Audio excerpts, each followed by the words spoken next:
Well, today the government released the mid-year economic and fiscal outlook, and as I outlined earlier, it's pretty depressing reading. It shows a $58.3 billion surge in government spending this financial year, and the budget deficit projected to be almost $22 billion worse than forecast back in May over the forward estimates. Here was Jim Chalmers today. But overall, when you look at those underlying cash balances, they get a little bit better over time.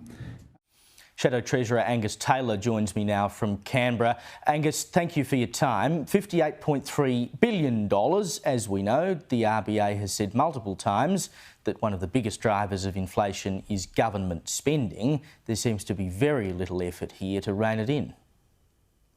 That's exactly right. Australians ultimately foot the bill, and the bill was laid out today.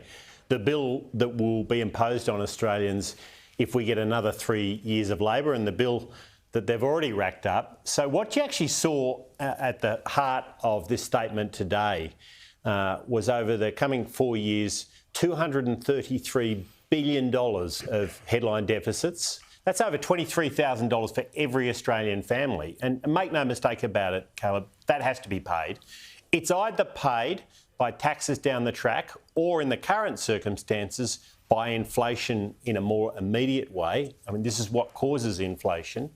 And if you want to get inflation down to a sustainable level and bring interest rates down with it, you have to contain the growth in government spending. And this is a complete fail. Look, the only thing this Treasurer does more than spin is spend, and that's exactly what we saw today.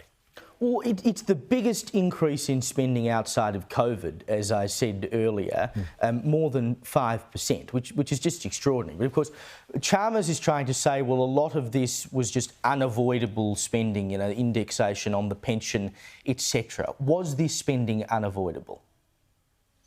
Well, this is a Treasurer who looks for excuses wherever he can find it. So if you go back, he started by blaming the inflation crisis and the economic challenges we have on Vladimir Putin. More recently, he's been blaming it on Donald Trump, on President Xi of China.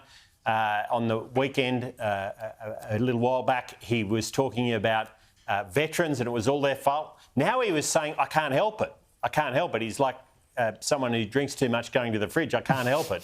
But the truth is that those automatic increases in payments come from Labor's homegrown inflation and their record levels of immigration. That's what drives a lot of these numbers, as well as their spending decisions. And of course, that's what's driving this budget over a cliff, just as they've already driven the economy over a cliff, the biggest hit to household disposable incomes in our history and much higher than any other peer country. And Australians are paying a price for all of this.